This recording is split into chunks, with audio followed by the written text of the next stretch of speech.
Crowdfunding real estate. We're going to talk about that today in this video. Hi, I'm John McNeil. This is the Invest Strong Network. Welcome. So let's say you want to invest in real estate, right? But you don't have the hundreds of thousands or even millions of dollars to see a project from beginning to end and finance the whole thing, right? Well, you have REITs, right? Which I've spoken about in previous videos. It allows you to invest in real estate companies that'll do the work for you. But let's say REITs are just too boring, right? You want to invest directly in a project and see it through to completion. Well, there's an answer for that, right? Crowdfunding of real estate, right? Now, there are various crowdfunding platforms out there, and they've been around really since President Obama signed this this bill that allowed for this structure to be put in place. So for about 8 years or so, this being early 2020, crowdfunding platforms have sprouted up all over the place, right? Now, some of them have pretty well-known names: CrowdStreet, Fundrise, Patches of Land, Realty Moguls, others. Now, I personally chose this platform called Ground Floor. Now, Ground Floor, based out of Atlanta, Georgia. To me, I felt really comfortable with the structure because, see, each one of these crowdfunding platforms have a slightly different structure. Some require that you be an accredited investor. Accredited meaning that you have to prove that you have a net worth of at $500,000 or even $1 million before you can invest $1 in any of their projects. Well, Ground Floor doesn't do that, right? And also, Ground Floor has very low minimum initial investment, and also I found the projects that they worked on really attractive, right? So let's go back to the fall of 2018.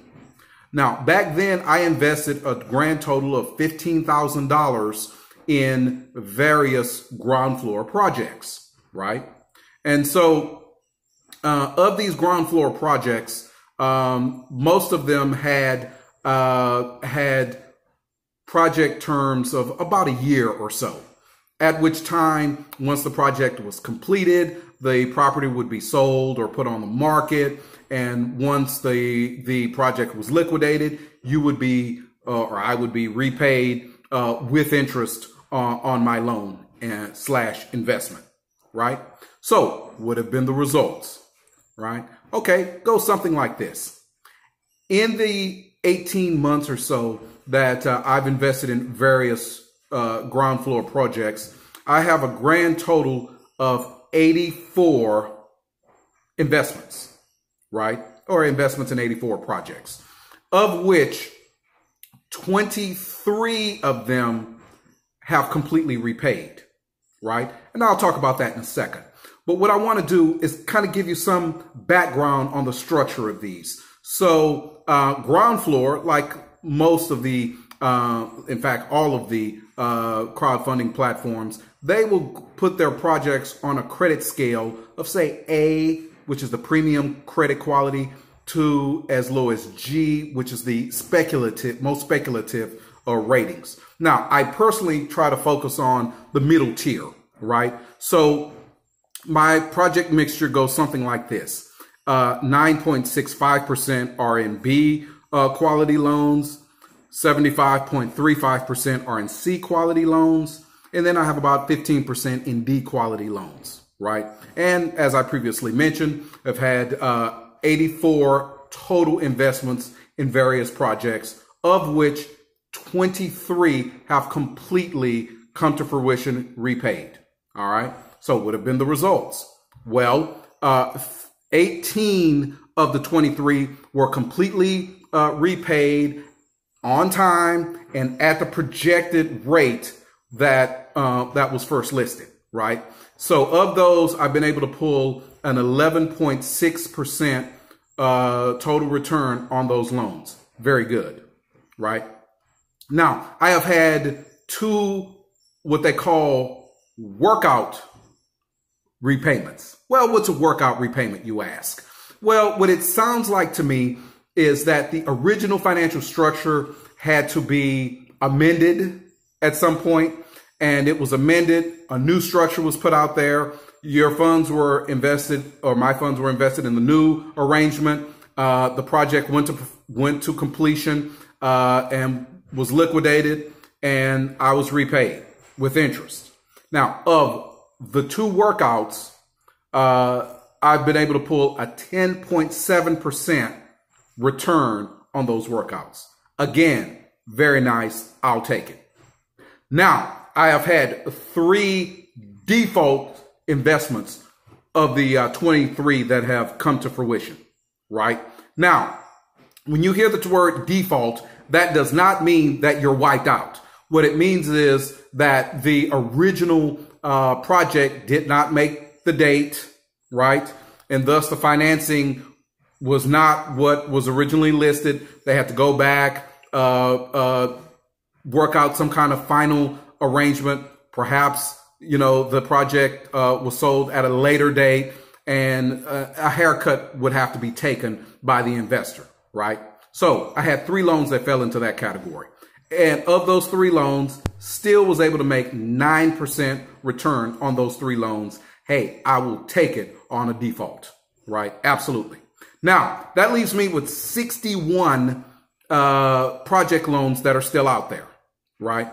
Okay, now this includes some paybacks from the original 23 that have completely repaid that I went ahead and reinvested in new loans. So that's why the numbers are the way they are. But of those 61 that are still out there, 47 are listed as current, meaning that they're on course for on the original listing and the original payout dates. 5 are in the workout category, right? Meaning that they've had to be, the original structure has had to be revised, but they're still on course to completion. 1 is listed as defaulted, right? And then I have 8 that are listed as default late, right? Now, don't quite know what default late means, but what it sounds like is that the original structure, that date was missed. And so they still hope to work it out at some point later in the future and get some kind of full repayment to the investors at that date, right? So basically we have 9 of the 61 that are either defaulted or default late, right? So the final number, the final total return number on this project is really yet to be seen, because we have to see how this all works out, especially with the late and the default late loans, right? All right. So would I recommend a crowdfunding for regular investors? Yeah, I would. I mean, it's worked out nice for me. And I would not allocate an enormous portion of my portfolio to this, right? Because it does create some illiquidity in your portfolio, because these investments are held for a term, right? And that term could be anywhere from a year to longer, right? And so that's going to create some illiquidity, right? So I would say, with that being the case, anywhere from 10 to maximum 15% of your overall portfolio should be allocated to something like crowdfunding of real estate. But with that said, it's still not a bad idea.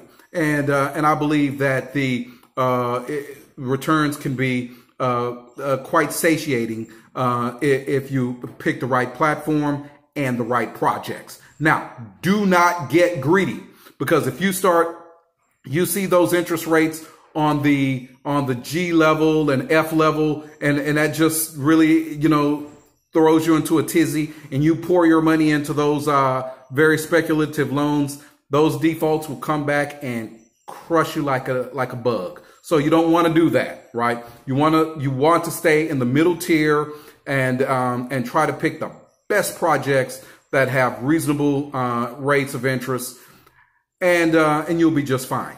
Now, I'm saying all of this in the context of a real estate market that has done very well over the last few years, right?